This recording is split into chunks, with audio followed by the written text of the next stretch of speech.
Hi guys, Cherry here.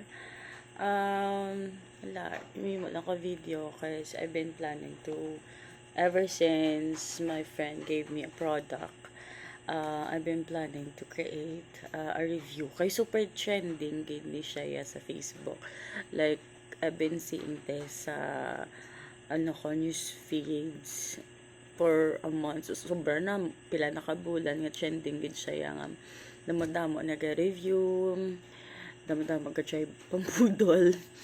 Well, ako daw mabudol na gid nga magbakal. But, good thing my friend, bought it for me as a graduation gift.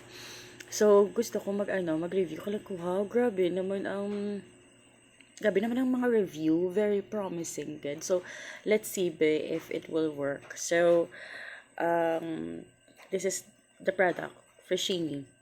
Amo lang ni siya ang amo lang ni siyang klase ang nabakal kay subong do kaapat na ni subong nga klase sa Freshini mo do may pink and everything. So yeah, do kaapat na ni nga klase sang shades yeah. So amo lang ni nga shades ang ginbakal sa friend ko for me. Thank you so much, Ray. I've been using this for more than a week now. Sa mga reviews, sa nila, after a week, like everyday, may review pa silang everyday, amon in progress and all. Tapos, do ka mabag ka, ay, nagpink ang bibigyan, nagpink. So, like, dude, I want that. Kaya kung kakilala mo gid ko, if you saw me in person, and if I'm not using, any product, like lip tint, lipstick, ako niya bibigyan. Dark ginadi siya nga part niya ko. Dark ang lip line ko. Dark. Tapos, the crack. Kag lapsi sakon. Ang bagay nila, lagom. Dumang amo na. Do ka lagom.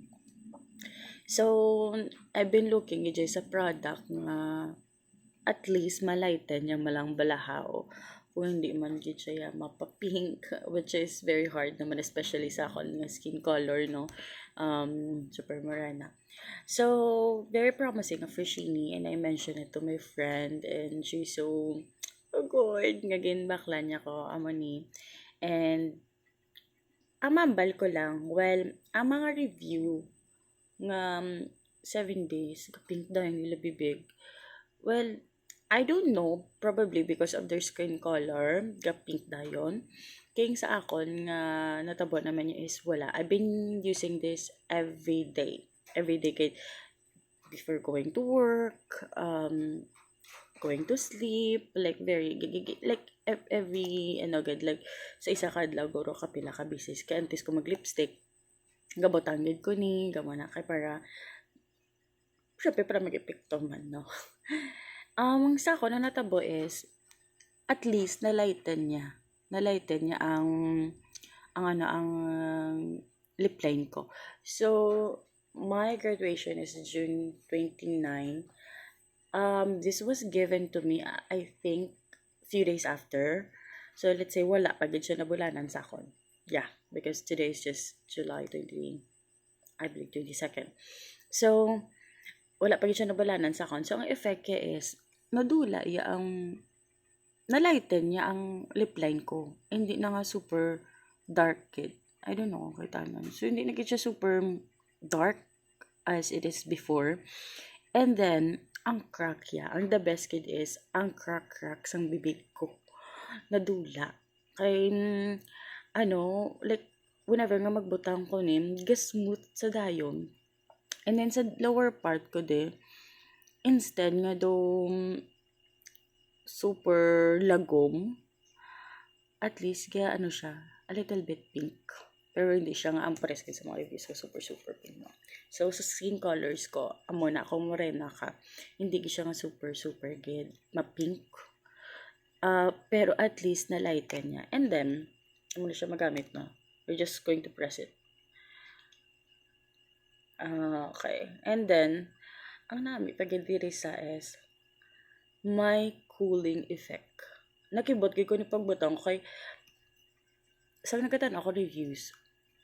Wala ako na diperahan gid nga may cooling effect siya gali. So pag gamit ko lang ko, oh my gosh. nakibot kay first time ko maka-try sa product, may cooling effect, kanami siya. And then, hindi ni siya nga, all throughout. Super, ano siya ha, super oily siya, nga do ka, super shiny, gito nga do ka, no. Hindi siya all throughout, kaya nga, asa pagkatapos mo na lang hasta pagbutang mo na, pila ka, ano, ka oras, sige lang, sanag-sanag ka pa rin big. Ang sa akon is, nagaka, ano gani ni, do nagaka, mga sukang sa isip ko eh. Do ano siya, gina-penetrate siya sa skin, sa lips ko. So, hindi siya super shiny, pero, gaano siya, gadula yung nga shine, do naga-dry, do mala and all, something like that. Pero, mabatsyagan mo yung skin, ga-soft. Amo na. So, amo na ganihimo ko. Mabutang ko na few minutes. Medyo, hindi na siya tama. Gid ka, super,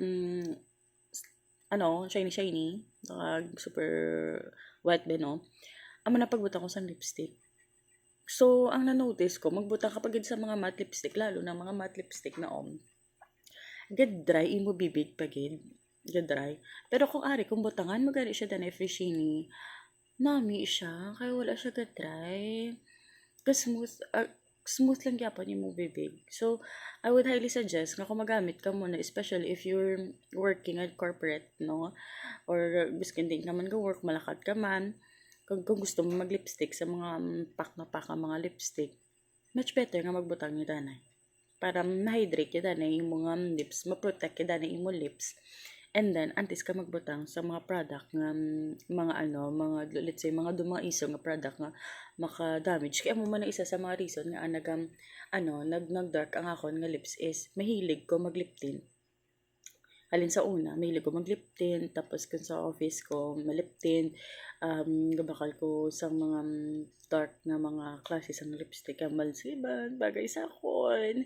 So, pero, ang ending, nakadamage siya ang akong lips, nakaka-dark ang akong lips. So, yes, with vitamin C, vitamin E, Camilla seed oil, so yes, amo na siya ang ingredients ng Fashion ang included yun na. So, guys, yes, legit, masaligan, and hopefully, as time goes by nga paggamit ko, I will see man some effect nga nakita sa iba na nagpink na ilang lips. Kag doon nadula na gid ang pag-dark, ang darken. Subong sa ako mayara pa little bit, pero nalighten niya na gid ang pag-dark sa akon nga, ang dark sa akon nga lip liner. So, guys, wala ko yung basket ha. Ako niya, review lang niya, pero baka naman, so, yes.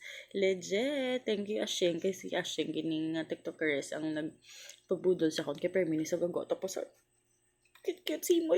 Ay, you're so cute. Thank you, guys. Update ka mo kung magiging ang result siya after a few months kung hindi ko busy. Bye!